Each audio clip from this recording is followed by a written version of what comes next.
Vishnupad Paramahamsa Parivajikacharya Stotashatashi Shimad is the Vangres A.C. Bhaktivedanta Swami Srila Prabhupada Ki Jai Jai Vishnupad Paramahamsa Parivajikacharya Stotashatashi Shimad Srila Bhakti Siddhanta Sarasvati Goswami Maharaj Prabhupada Ki Jai Anantakoti Vaishnava Vrinda Ki Jai Sankirtan Yagi Ki Jai Grantaraj Shrimad Bhagavatam Ki Jai Gaura Premanandi.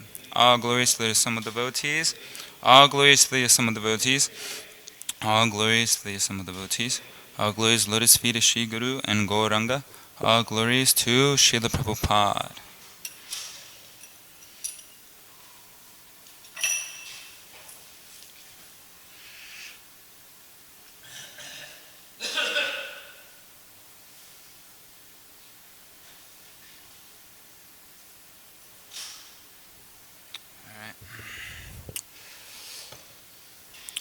Om Namo Bhagavate Vasudevaya.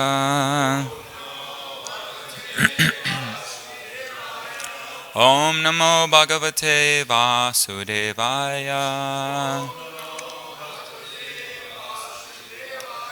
Om Namo Bhagavate Vasudevaya.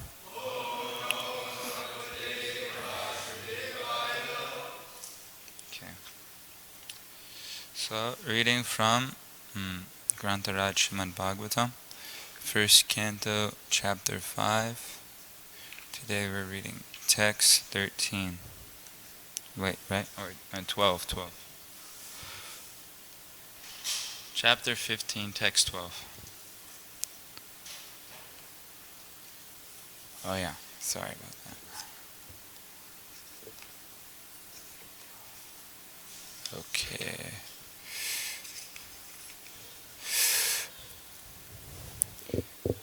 Yate jasata bhagavan yudishula panir Visma pita sagirijo sramadani jamme Anye pichaham amunaiva kalevarena Prapto Mahendra Bhavane Mahad Asanardam Yate Jasata Bhagavan Yudhishula Panir Visma Pita Sakirijos Ramadani Jamme Anye Pichaham Amunaiva Kalevarena Prapto Mahendra Bhavane Mahad Asanardam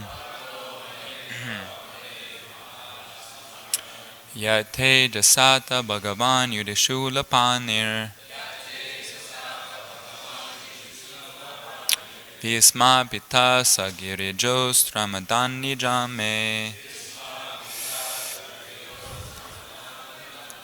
Anye Pichaham Amunaiva Kalevarena Prapto Mahendra Bhavane Mahad Asanardam. Please chant.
Mataji's, please.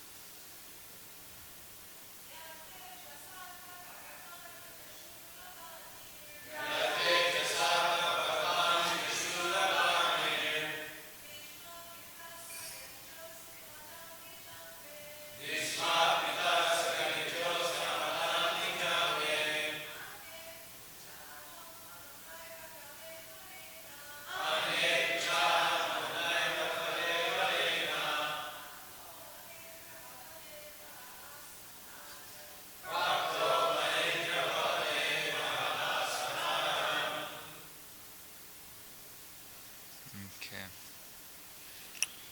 So, word for word. Yat, by whose? Tejasa, by influence.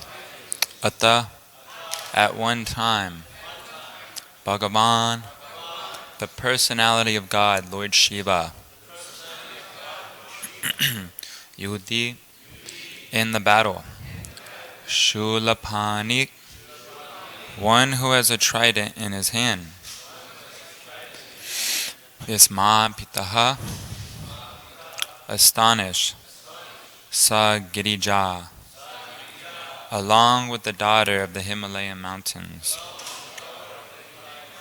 Astram, weapon. Adat, awarded. Nijam, of his own. Me, unto me. Anye api, so also others. Cha, and. Aham, myself. Amuna, by this. Eva, definitely. Kalevarena, by the body. Praptaha, obtained. Maha Indra Bhavane, in the house of Indradev. Mahat, great. Asana Ardham, half elevated seat.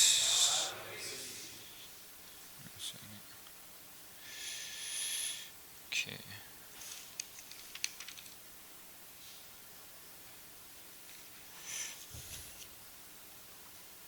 Okay. Translation and purport by His Divine Grace A.C. Bhaktivedanta Swami Srila Prabhupada Ki. It was by his influence only that in a fight I was able to astonish the personality of God, Lord Shiva, and his wife, the daughter of Mount Himalaya. Thus he, Lord Shiva, became pleased with me and awarded me his own weapon.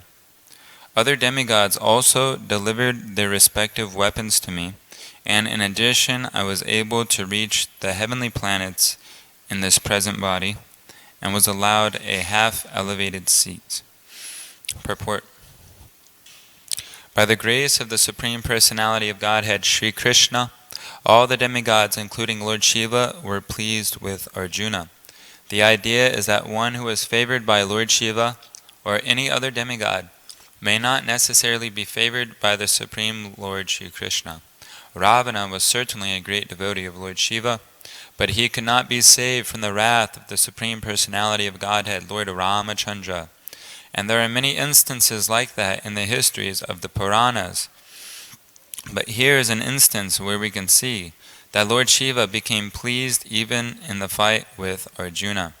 The devotees of the Supreme Lord know how to respect the demigods, but the devotees of the demigods sometimes foolishly think that the Supreme Personality of Godhead is no greater than the demigods. By such a conception, one becomes an offender and ultimately meets with the same end as Ravana and others.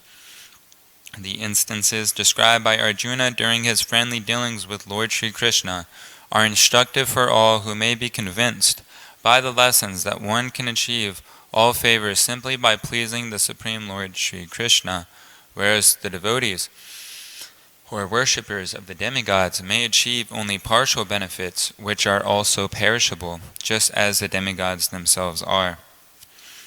Another significance of the present verse is that Arjuna, by the grace of Lord Sri Krishna, was able to reach the heavenly planet even with the self-same body, and was honored by the heavenly planet Indradev being seated with him half elevated. One can reach the heavenly planets by the pious acts recommended in the Shastras in the category of fruitive activities.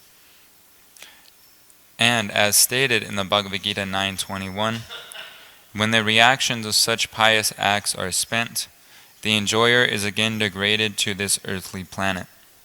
The moon is also on the level with the heavenly planets, and only persons who have performed the virtues only, performing sacrifices, giving charity, and undergoing severe austerities, can be allowed to enter into the heavenly planets after the duration of life of the body.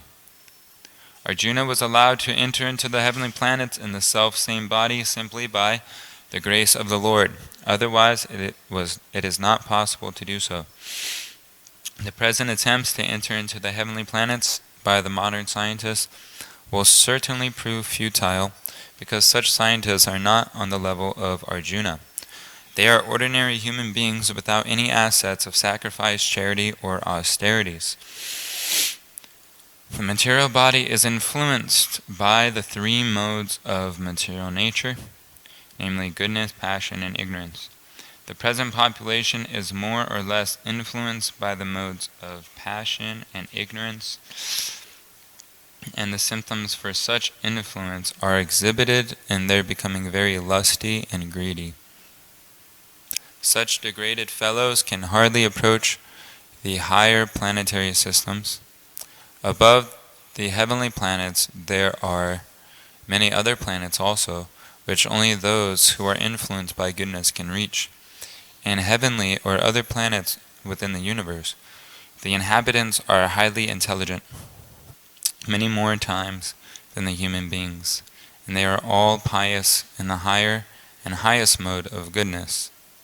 They are all devotees of the Lord, and although their goodness is not unadulterated, still they are known as demigods, possessing the maximum amount of good qualities possible within the material world.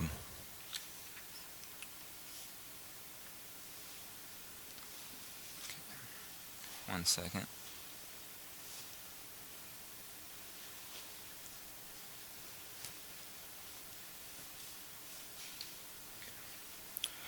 Om Gyanantimindasya Gananjana Shalakoya Chakshu Unmilitam Yena Tasmai Shri Gurave Namaha Shri Chaitanya Manobhistam Stapitam Yena Bhutale Swayam Rupa Kadamayam Dadati Swapadantikam Nama Om Vishnu Paraya Krishna Pristaya Bhutale Srimate Bhaktivedanta Swamini Tanamine Namaste Sarasvati Deve Gauravani Pracharine Nevasesha Shunyavari Pashtatari Shatarine Avanchikalpa Tarubishta Kripa Sindhubhya Evacha Patitanam Bhavanembhyo Vaishnavembhyo Namo Namaha Jai Shri Krishna Chaitanya Prabhu Nityananda Shri Advaita Gadadhara Shri Vasadi Gaura Bhakta Vrinda Hare Krishna Krishna Krishna Hare Hare Hare Rama Rama Rama Hare Hare.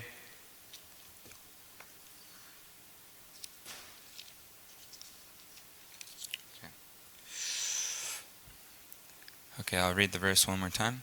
Yat te jasata bhagavan yudishula panir vishma pitas sagirijos ramadani jame anye pichaham amunaiva kalevarena prapto mahindra bhavane mahad asanardam.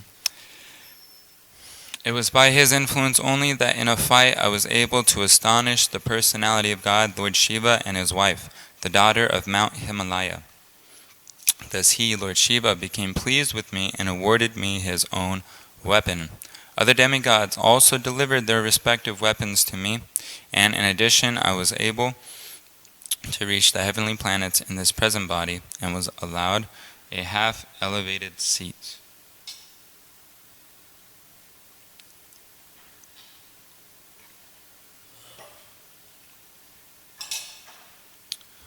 In one song, Bhaktivinoda Thakur, he was saying that he offers his respectful obeisances and he considers his worshipful deities all the Vaishnavas of the past, all the Vaishnavas in the present and all the Vaishnavas that are to come in the future.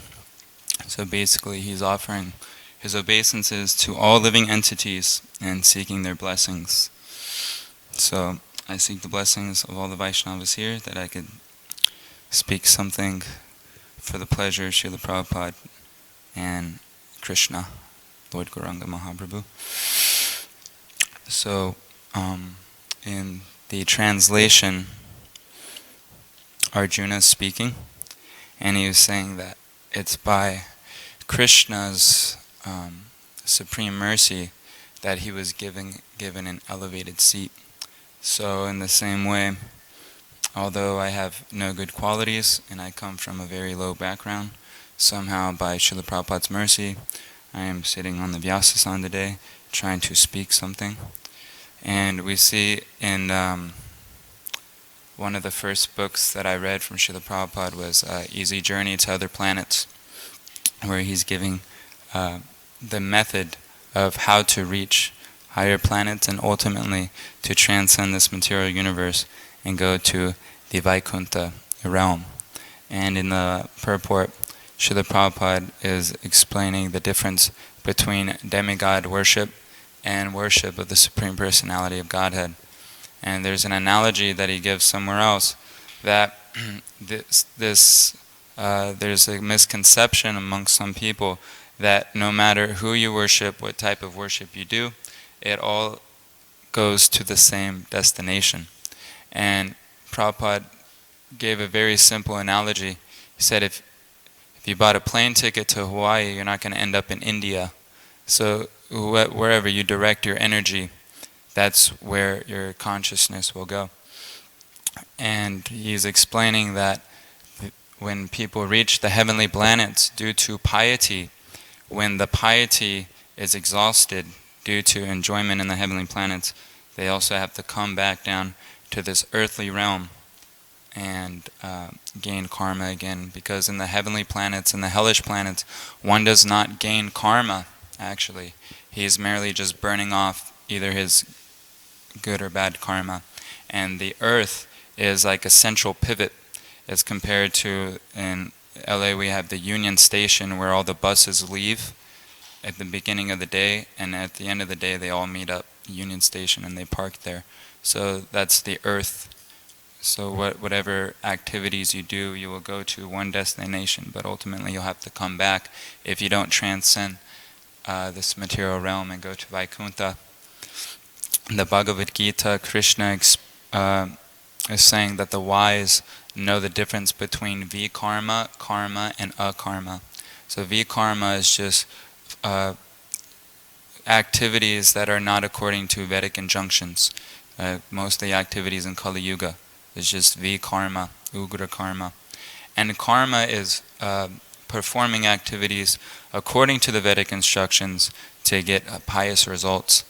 But the devotee is striving for akarma, or activities that don't produce either piety or impiety, but rather to simply please Krishna. As compared to if you throw a boomerang, the boomerang comes back to you. But when you throw the boomerang to the Supreme Personality of Godhead, He catches it. So we're throwing our heart to Lord Krishna. And the purport, Prabhupada's also explaining how Arjuna was able to enter into the heavenly planets in his self-same body, actually. So, but we understand that if we want to reach the spiritual realm, we have to go beyond this physical, temporary body and reestablish ourselves in our original spiritual swarup. And Prabhupada is so revolutionary at a time where in the 60s and 70s, when this scam of going to the moon was so famous and it was all over television, that it was one step for mankind to achieve something higher. Prabhupada was actually the first one to say that it was false. And now that we understand that there's so many videos and documentaries of how it was a hoax, and half the people you talk to will believe that it's a hoax. But Prabhupada was the first one to say it. He actually started this idea. And when I was in Vrindavan, Kadamba Kanana Swami was giving a class, and I forgot exactly what verse it was being spoken on, but it was talking about the creation of the material universe coming from Karna, Dakshai, Vishnu, and Lord Brahman, all these far out things. And I asked him the question, how, if somebody asked a devotee, a non-devotee asked inquisitively, okay, you say that the process works and that you can experience it yourself by chanting and by reading and by following the four regs, that you will yourself experience a higher state of consciousness. So if I'm performing these simple activities and it is working, still I haven't experienced Lord Brahma or Karna, Dakshai, Vishnu. Why, if a few things work like chanting, why am I expected to believe everything in the Bhagavatam? And that's what I asked Maharaj. And he said that oftentimes we have this conception that we have to package Krishna consciousness in a nice and attractive way, and even maybe sometimes water things down for the public to accept us favorably. But he said that actually this was not Prabhupada's mood. Prabhupada never spoke like that. He spoke straight Bhagavatam, even to new people that have never heard of Krishna consciousness. He was speaking about Lord Brahma and Karna, Dakshai, Vishnu, and all these things. And I remember hearing a class, Prabhupada, I think he was speaking, it seemed like in a university classroom setting or something like that, because he was speaking to all these new people, and he was speaking about the 5th canto of the Bhagavatam. And he was explaining so many topics, and at the end he was saying, so that is the Vedic conclusion. You can accept or you cannot accept, that is up to you. But we are speaking the truth, and we will not deviate from this. So those are a couple things I got out of the purport when I was reading this. Another thing was towards the end, the last few sentences, it says, such degraded fellows can hardly approach the higher planetary systems. So we have to investigate our consciousness and see whether we're ready to go back to the spiritual realm. You know, if we go there now in our present state of consciousness, will we just cause a disturbance? That's why we're still here in the material world. Just like in the temple room, sometimes, you know, the devotees were chanting together and we have loving relationships. Sometimes a stranger comes in and starts acting a little strange. This has happened a few times. And it kind of distracts people, and it changes the mood in the temple room. So in the same way, you know, we want everyone to become devotees. Everybody's welcome. But if they're acting crazy, then maybe they're not ready yet to come into the temple room. So in the same way, you know, if we go back to the spiritual world and we cause disharmony in Krishna's pastimes, then it's not good for anybody. So this chapter is entitled "The Pandavas Retire Timely," meaning this means that, like, towards the end of the chapter, we'll hear about how the Pandavas actually choose a lifestyle similar to Vanapras. You know, they leave all their material obligations and prepare themselves for going back to Godhead. And it's very interesting. In one letter to a disciple, Srila Prabhupada writes that Arjuna and Kunti actually don't live in the Vaikuntha planets. They are eternally living in the material world wherever Krishna is having his pastimes. So Arjuna is always on Krishna's roadshow, going wherever Krishna is. And in the beginning of the chapter, we were reading how in the pain of separation, you know, Vipralamba Bhava, Arjuna is experiencing ecstatic symptoms that we hear in the Shishtastakam. Nayanam galada shudaya varanam garagaruvidayakala palakirni chitam vibhutava tavanama gunahena bhavishyati. That he was actually crying in lamentation of separation from Krishna, and his voice was choking up. He couldn't speak. and his hairs were standing on end, he was trembling. So Mahaprabhu is actually giving us this mood of devotion. It's considered the highest mood. And he's praying in this Shishashangam verse that, when will these symptoms actually manifest within my body when I try to chant the holy names?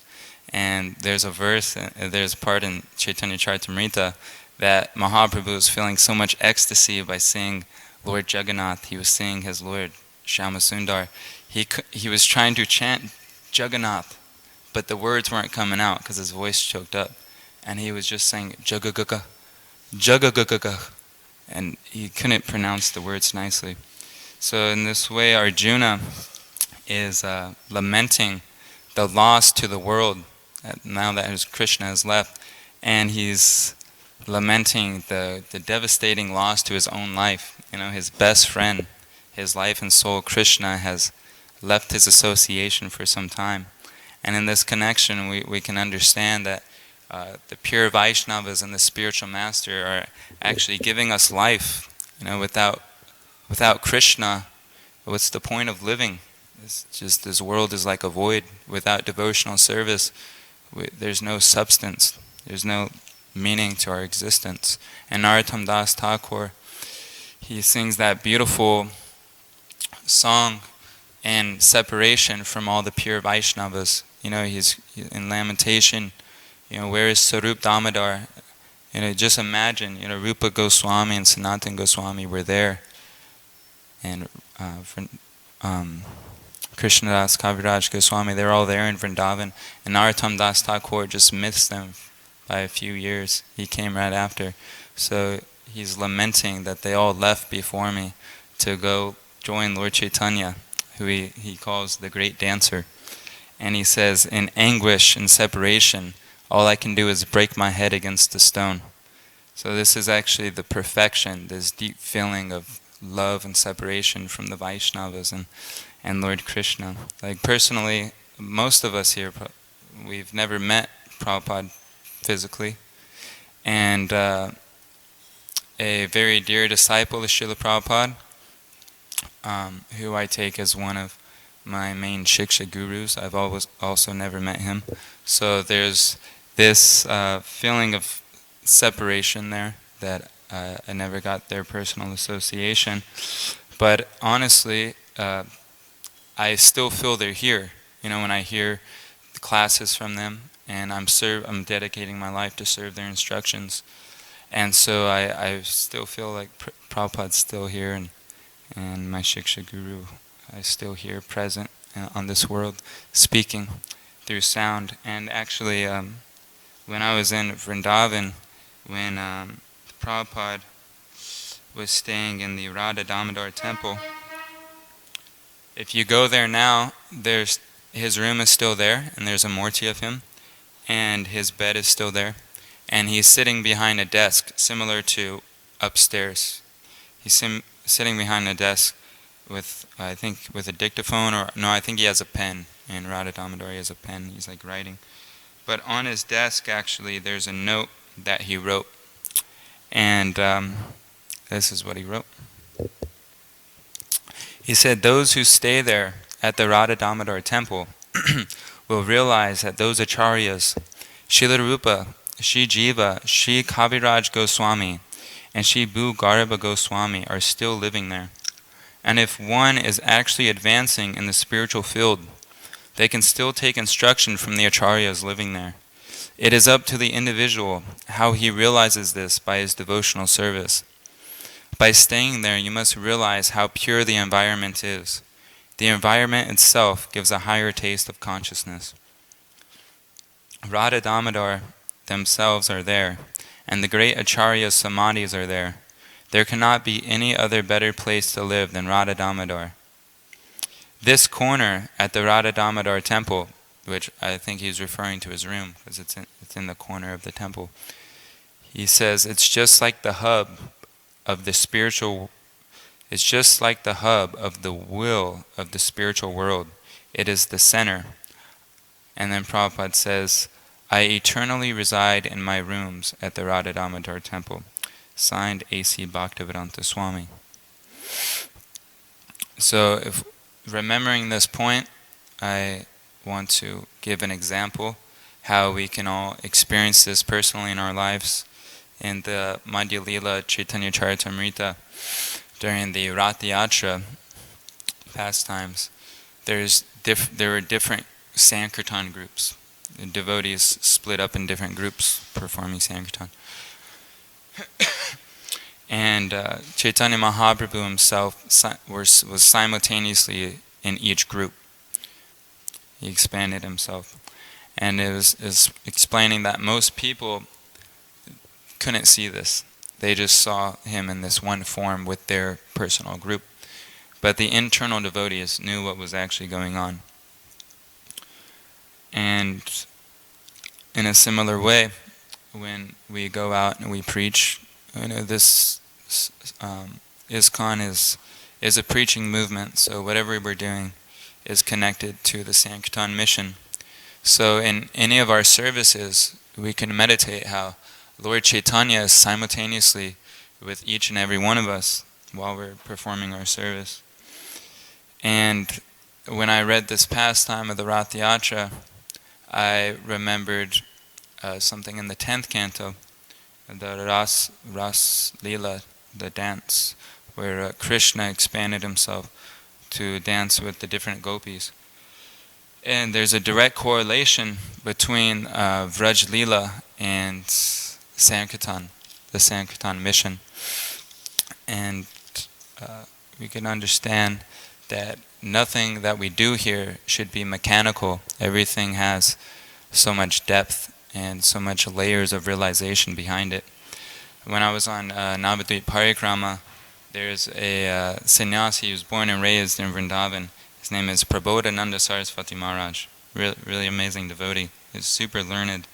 He was giving this, he was talking and he was saying how Bhaktivinoda Thakur one time was explaining that he was watching the devotees circumambulate Tulsi Devi, and that everything turned into Vrindavan. Actually, the devotees turned in, he was seeing the gopas and gopis circumambulating Vrinda Devi and serving Radha and Krishna. And so in this pure state, this premanjana chorita bhakti valochanena, we have this salve of love. The pure devotees are seeing Krishna with a heart full of love everywhere. And it describes in Chaitanya Charitamrita that everywhere that Mahaprabhu looked only enhanced his love of God, because all he saw was his worshipful Radha Shama Sundar. So, but in the neophyte stages, we are actually purifying ourselves and qualifying ourselves, training our intelligence and our minds to have this vision through, it's called Jnana Chakshush, Shastra Chakshush. Seeing the world, seeing reality through the eyes of the Shastra, through the eyes of the Guru, and through the eyes of the pure sadhus. And then we can understand that Krishna is always with us, along with all his associates. And we begin to understand that Vrindavan is not just a physical place that one goes to, but it's a state of mind. That anywhere, in any situation, we can always be absorbed in Vrindavan.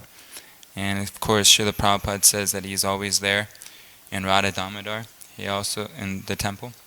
He also said that he's always there in his instructions, that he lives forever in his books.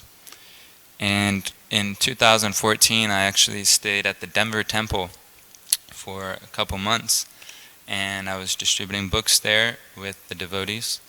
And Mother Nidra, who is a great saint in our movement, she's been distributing books for over 40 years, and she's constantly doing devotional service at every moment. Whenever I'm there, she's always engaged, and she's very pure. And I asked her one time, I was distributing books at the outdoor mall, and I forgot exactly what I asked her. It was some advice for distribution.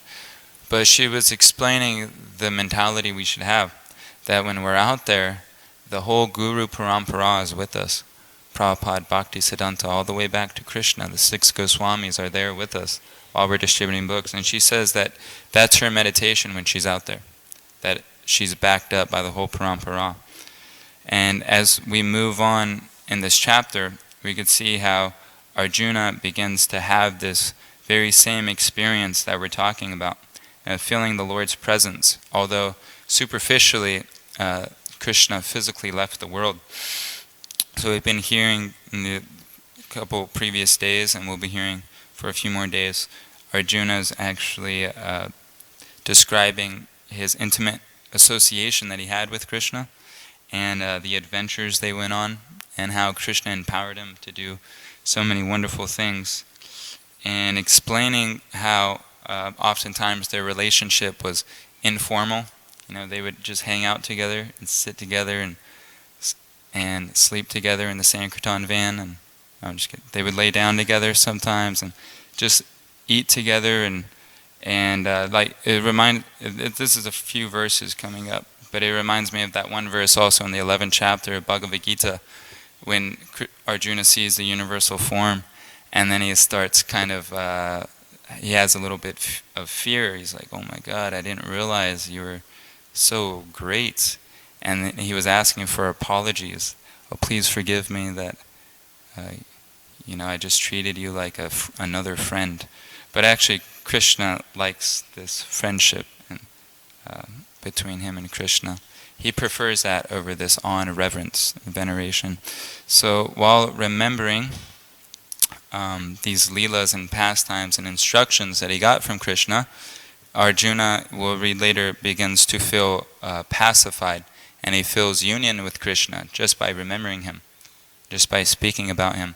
It's also a nice meditation for each of us to remember, the times where Krishna manifested in our lives in a significant way, and many times how he has empowered us to do some service or how to help other people come closer to him. And this, I just want to read one quick thing. It's in a purport that I recently read in Chaitanya Charitamrita. Prabhupada saying that according to the living entity's desires, he is wandering from one body to another and from one planet to another under the direction of the Supreme Personality of Godhead, the Paramatma. We understand Paramatma is guiding all living entities and ultimately trying to bring every living entity back to Krishna. So it says, however, when the living entity comes to his senses by the mercy of the Lord, that means Paramatma is constantly at every moment trying to help us come to our senses, but we are constantly ignoring that. But once the living entity accepts or reciprocates with the Paramatma and comes to his senses by the mercy of the Lord, he is awarded devotional service. Thus he is saved from the clutches of Maya.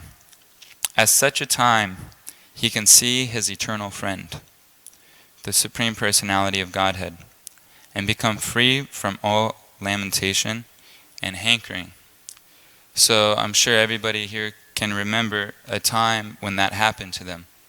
They were absorbed in material consciousness, and maybe it was a sequence of events that happened that brought them to devotional service. Maybe they were born in the movement. Maybe they were also born in the movement for some time, didn't take it serious, and something happened where they started taking devotional serious. Everybody's got a different story. But I remember what happened to me. I think I was around 16. This is when I first started trying to understand more about life. Was somehow Krishna gave me an epiphany, and because I was born and raised eating meat with my parents and my family, but somehow one time I was doing that activity and I had this really deep epiphany about the horrible thing that I was doing, and I was looking at my plate in disgust, realizing that I was eating a dead corpse and that it was actually a living entity that was killed just for my satisfaction.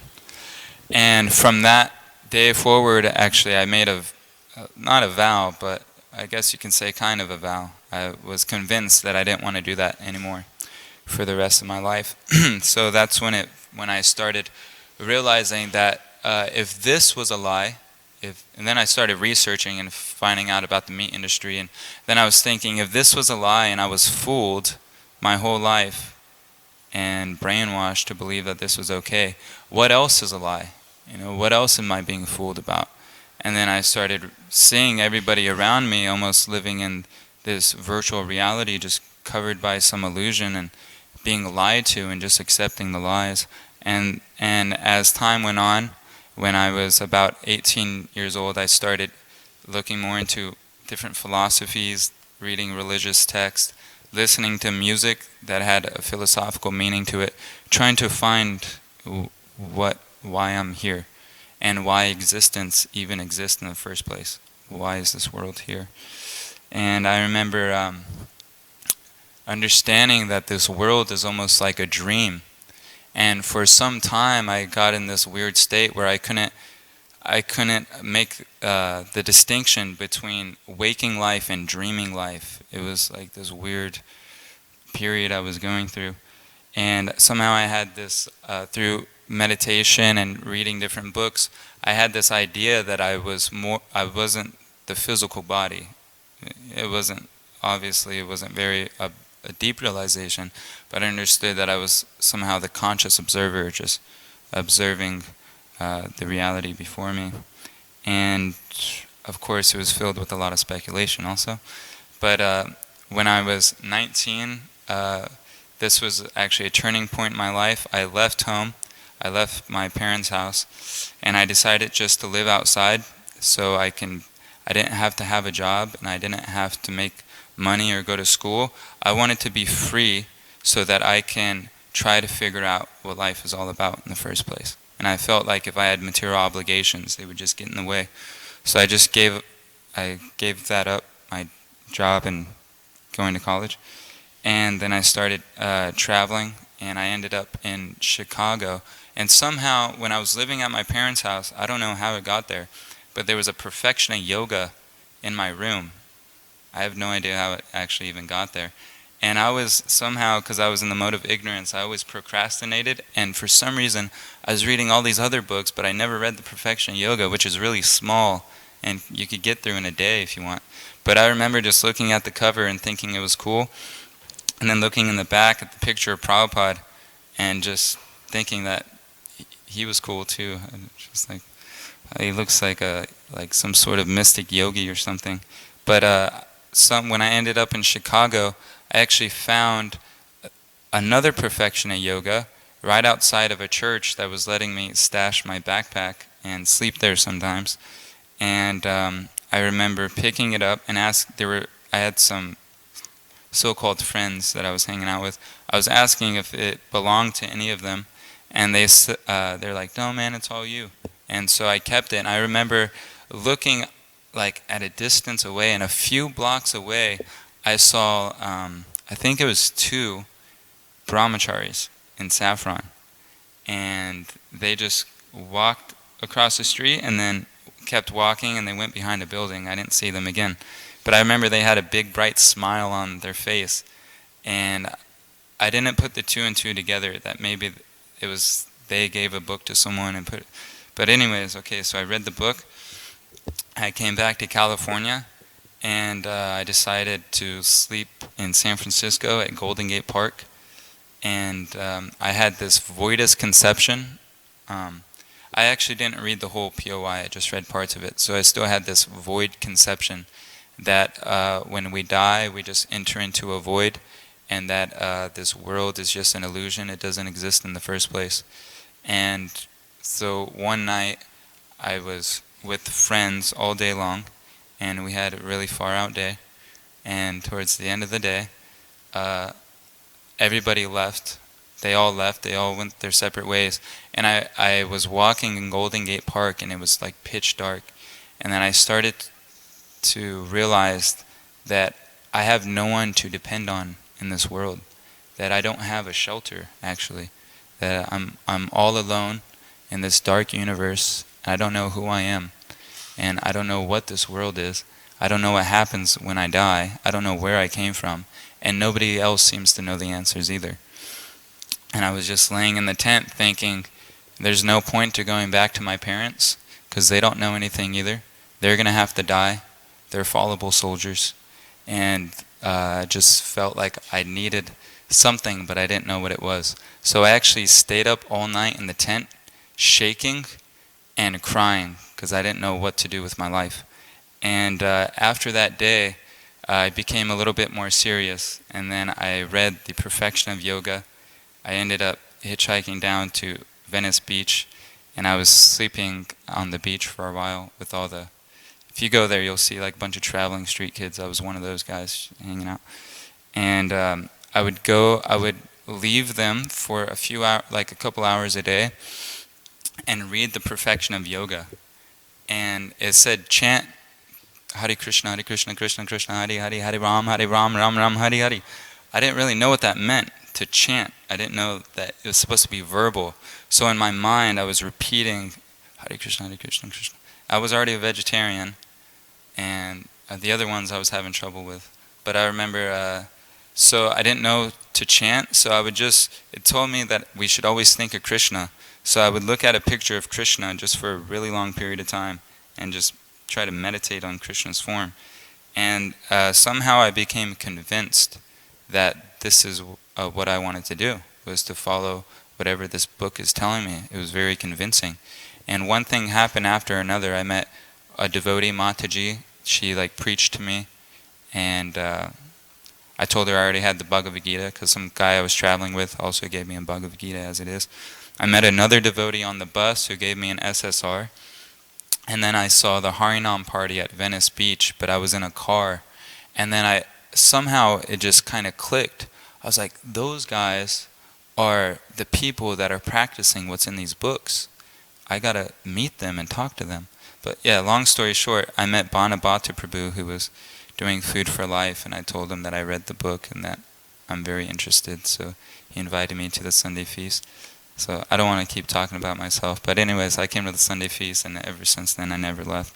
But the Radhanath Swami also wrote a whole book about his adventures. It's called The Journey Home.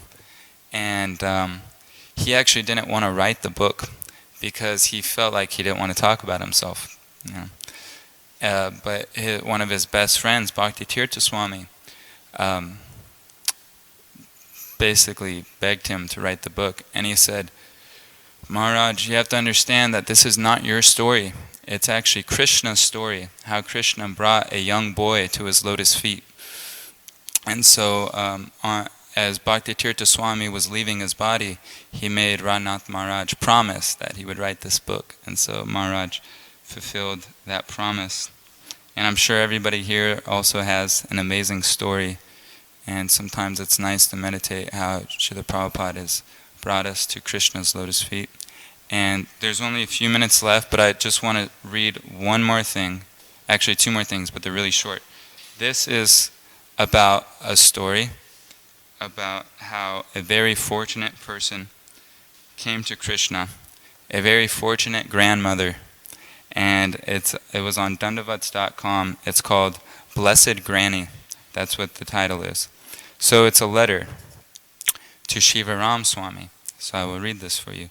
Please pay attention. It's very inspiring and heart-touching. It says, Dear Shivaram Swami, Hare Krishna, please accept my humble obeisances, all glories to Srila Prabhupada. I hope you do not mind my writing to you. I have never written to a spiritual master before. You do not know me. My name is Bhaktin Dora, and I live in Pécs, Hungary. I am 14 years old, and I live at home with my mother and older sister. Some years ago, I went to the Hare Krishna festival with a friend. I was not very interested, but I enjoyed the chanting and dancing at the end. After it was over, I bought a book, The Science of Self-Realization. I do not know why I bought it. Generally, I never read, but I think it was because of the chanting. I took the book home and could not remember what happened to it. One day my mother found it and was very angry with me. She thought I was reading this kind of thing. You see, our family members are very strict Catholics. They thought Krishna consciousness was some kind of brainwashing. Actually, I wasn't reading the book. I had forgotten all about it. Somehow it just appeared. Anyway, my mother was going to throw it away. My grandmother, who was 68, was in the kitchen at the time. She lives in the apartment upstairs. She came in and took the book. She looked at it and scolded me in a very heavy way. I thought that would be the end of it. I did not mind so much as I was in a lot of Maya at the time. About a week later, I overheard a conversation between my mother and grandmother. Granny was saying that this was not just an ordinary book. She said that what Prabhupada was saying is what Jesus Christ said, and that Krishna is God. I was very surprised. She said we should listen to what Prabhupada said and chant Hare Krishna because that was the religion for the age. There was a lot of talk about how Christianity was no more and no one was following the Bible, but what Prabhupada said was pure and perfect. Things really took a turn from there. One day my grandmother visited the Nam Hat, the local Krishna center, and began to chant on beads. She also began to buy Prabhupada's books one by one. She was spending all her pension buying what she called the beautiful holy Bhagavatam. Sometimes she could only afford to eat potatoes, but she kept buying the books. The devotees even went up to her flat and helped her set up an altar. When I went upstairs, there were Krishna pictures everywhere. That was really the beginning. One night, Granny had a dream about Prabhupada. Something really happened to her then. I don't know what it was, but she began to get very enthusiastic. Next, she began to get the whole family involved. I mean, not just me and my mother and sister, but her 2 sons, their wives, and 6 children, as well as her brothers, sisters, and relatives. Before she used to carry a Bible and quote Jesus Christ. Now she has a Bhagavad Gita and quotes the good Lord Prabhupada. She became a veritable transcendental terror. Everyone in the family has to chant at least 1 round a day. In addition, Granny made everyone become a vegetarian, including my dog, Sikra, and we offer our food to a picture of Prabhupada and Lord Chaitanya. Now I am also getting out of Maya and chanting and reading a little also. Where I go to school, my friends inquire about Krishna, since they know I am a devotee. The whole family goes to the Nam Hat, all 16 of us. During the Christmas marathon for book distribution, we all tried to distribute Prabhupada's books. Even Granny would take books with her to the market and sell them to the vendors. Everyone is afraid of her because she is fearless. They all think she has gone crazy, but she doesn't care. Now she is saving to go to Budapest to see the newly endowed deities. She has heard that Lord Chaitanya and Lord Nityananda came to Hungary and are being worshipped there by the devotees. She says she wants to see God at least once in her life. At this year's Hare Krishna festival, you were speaking to the guest after the Kirtan. You must remember my grandmother because she came and sat right next to you, asked you so many questions. And at the end, when you stood to leave, she even kissed your hand. Do you remember her? I also wanted to ask a question, but I was shy. Could I please ask you now? I hope you do not mind, Maharaj. So this is the last paragraph. I want to know what kind of man Srila Prabhupada was. He must be so dear to Krishna to have spread this message all over the world. What are these books that changed my family so much? How is it possible that he can speak? How is it possible that he can speak so powerfully through them? Sorry. Hare Krishna. Okay. How is it possible that he can speak so powerfully through them? You must feel very fortunate to be his disciple. How great a man he is. Sometimes when my granny chants in front of a picture of Krishna, she cries also. How does Prabhupada do that? I want to cry like that too. Granny dreams of Prabhupada and sometimes she talks to his picture. Although it says on the cover of the book that he passed away, is Prabhupada really dead or is he still alive? Do you think I can meet him someday? I am sorry that I have gone on so. I would like to be a good devotee one day and help you when Prabhupada spread Krishna consciousness. Please, could you answer my questions? Your servant Bhaktin Dora. And if you guys look up on Dandavats. There's also, it's late and you guys need to honor prasadam, but Shivaram Swami gives a reply, and it's also very amazing. But that's going to take another few minutes. So I'm sorry I didn't leave any time for questions. Please accept my humble obeisances, and please forgive me for my offenses. Vancha kalpatarubhascha kripasinabhi evacha patitanam pavanabhyo vaishnavambhyo namo namaha. All glories to Srimad Bhagavatam, all glories to Srila Prabhupada ki jai.